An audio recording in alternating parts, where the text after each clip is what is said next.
कोपरगाव तालुक्यातील सुरेगाव येथे ऑक्टोबर 2025 मध्ये झालेल्या मारहाण व चाकू हल्ल्याच्या प्रकरणात सुमारे 10 महिन्यांपासून फरार असलेल्या एका आरोपीला कोपरगाव तालुका पोलिसांनी अटक केली.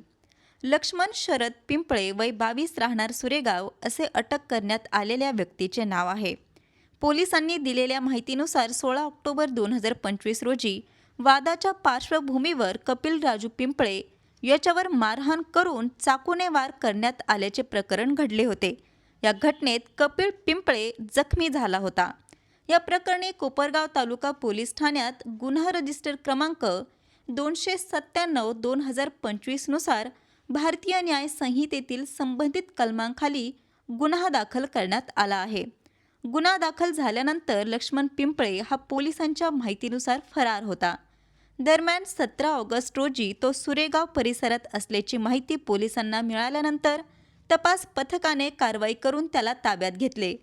चौकशीनंतर त्याला त्याच दिवशी रात्री 8:45 वाजता अटक करण्यात आली. या प्रकरणी अन्य एका आरोपीला यापूर्वी अटक करण्यात आली असून त्याच्याकडून कथितरित्या गुन्ह्यात वापरलेला चाकू जप्त करण्यात आल्याचे पोलिसांनी सांगितले.